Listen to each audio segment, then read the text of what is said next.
300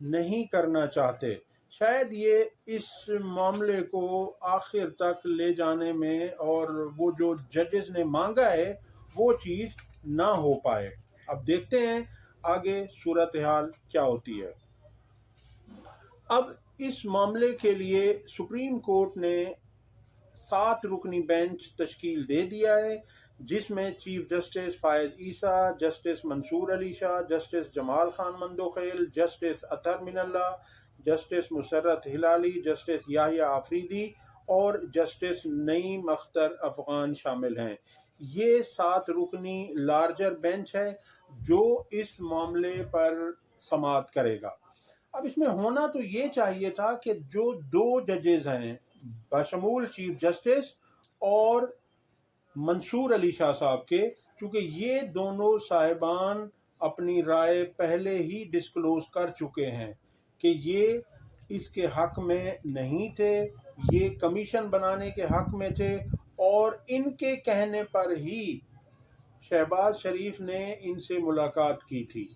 اب اصولی طور پر انہیں اس بینچ میں نہیں بیٹھنا چاہیے تھا، مگر یہاں اصول دیکھتا کون ہے۔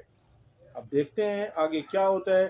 بہرحال یہ نہایت گمبھیر مسئلہ ہے، اسے ونس فار آل حل ہونا چاہیے۔ ججز کے ساتھ زیادتی ہوئی ہے، انہیں ڈرایا دھمکایا گیا۔ یہ میں آپ کو مختصر بات بتا رہا ہوں چونکہ 2 دن سے میں نے ویڈیو نہیں کی تھی، تو اس لیے تو اس میں جو لوگ بھی ہیں، جو بھی ایجنسیوں کے اہلکار ہیں یا افسران ہیں، ان سے باز پرس ہونی چاہیے کہ ان کا یہاں پر رول نہیں ہونا چاہیے۔ اگلی خبر آپ کے سامنے رکھتے ہیں کہ عمران خان کا توشہ خانہ کیس، اسلام آباد ہائی کورٹ نے اس کیس میں عمران خان کی سزا معطل کر دی ہے۔ عمران خان اور بشریٰ بی بی کی سزا معطل ہو گئی ہے۔ اب سزا معطل ہونے کا مطلب یہ ہے کہ ضمانت ہو گئی ہے۔ اب اس میں جب عمران خان صاحب اور بشریٰ بی بی اس میں ضمانت رکھوائیں گی، مچلکے جمع کروائیں گی، تو وہ باہر آ جائیں گی، اور انشاءاللہ امید ہے کہ جلد عمران خان باہر آ جائیں گے تمام کیسز میں سے۔ 2 کیسز باقی رہ گئے ان کے۔ اگلی خبر ہے کہ نیب نے فواد چودھری کی ضمانت پر رہائی کا حکم دے دیا۔ وہ اس کیس میں تقریباً 5 ماہ سے پابند سلاسل تھے۔ اگلی خبر ہے کہ حماد اظہر اور پشاور ہائی کورٹ پر کچھ ناعاقبت اندیش بے شرم لوگ تنقید کر رہے ہیں، اور ان کا کہنا ہے کہ 51 کیسوں میں حماد اظہر کی ضمانت کیسے ہو گئی۔ اب انہیں کوئی سمجھائے کہ نواز شریف کی ضمانت اور تمام پروٹوکول انہیں ایئرپورٹ پر کیسے دیا گیا، جو مفرور تھا، بھگوڑا تھا، کرپشن اس پہ ثابت ہو چکی تھی۔ ان پہ تو کوئی چیز ثابت نہیں ہوئی۔ ان پر یہ بے شرم یہ نہیں سوچتے کہ ان پر 51 کیسز بنے کیسے تھے، انہوں نے کیا کیا تھا۔ یہ اس وقت تھے کہ ایک شخص ایک ہی موقع پر، ایک ہی وقت پر کئی جگہوں پر اس پہ ایف آئی آر کاٹ دی گئی کہ ایک شخص وہاں کیسے پہنچا۔ ایسا ہو سکتا ہے؟ پاسبلٹی ہے؟ نہیں ہے۔ اور دوسری بات یہ ہے کہ انہوں نے پروٹیکٹیو بیل لی ہے۔ پروٹیکٹیو بیل یا بیل بیفور اریسٹ ہر ملزم کا رائٹ ہے۔ وہ یہ کیس ختم نہیں ہوا، صرف ضمانت لی ہے کہ وہ انہوں نے کہا کہ مجھے راہداری ضمانت دی جائے کہ میں اپنی عدالتوں میں جہاں مجھ پر کیسز کیے گئے ہیں پنجاب میں وہاں تک بحفاظت پہنچ سکوں۔ اگر وہ یہ پروٹیکٹیو بیل نہ لیتے تو انہیں ان عدالتوں میں پہنچنے سے پہلے ہی اریسٹ کر لیا جاتا۔ تو یہ ان کو شرم نہیں ہے کہ یہ اپنی باری میں جو نواز شریف کے ساتھ ہو رہا ہے، جو مریم کے ساتھ ہوا، جو ان کے بیٹوں کے ساتھ ہوا، جو شہباز شریف اور اس کی پوری فیملی کے ساتھ ہوا، وہاں یہ ایک لفظ نہیں بولتے، اور انہیں زیادتی دکھائی نہیں دیتی کہ عالیہ حمزہ اور صنم جاوید کو کتنی مرتبہ ضمانتیں دی گئیں اور کتنی مرتبہ انہیں پھر دوبارہ اریسٹ کیا گیا۔ اب انہیں میاں والی پولیس کے حوالے کیا گیا ہے، جہاں وہ آج تک مجھے یقین ہے کہ وہ گئی بھی نہیں ہوں گی میاں والی، لیکن ان پر وہ کیس ڈال دیا گیا ہے۔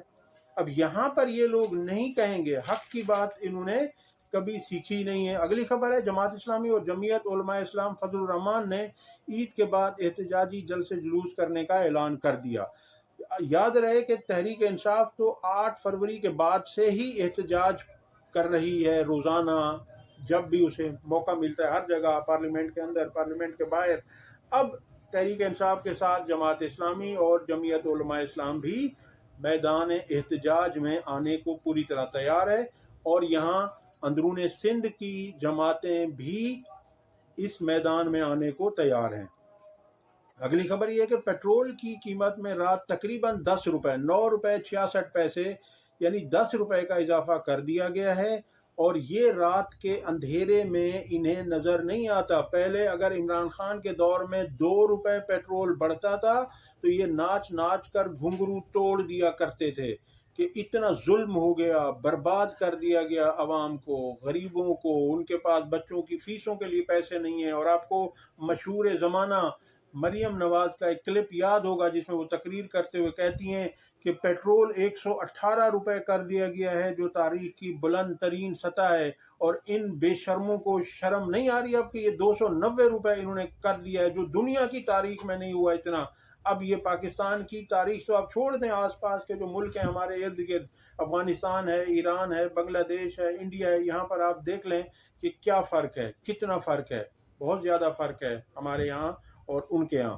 اب انہوں نے مہنگائی پر غریب عوام کو، پسی ہوئی عوام کو یہ مہنگائی کا تحفہ دیا ہے، اور یہ تو ظاہر سی بات ہے، یہ آئے ہی اسی لیے تھے کہ یہ عوام کو لوٹیں اور اپنی جیبیں بھریں۔ اب تک کے لیے اتنا ہی، اگلی ویڈیو تک اللہ حافظ۔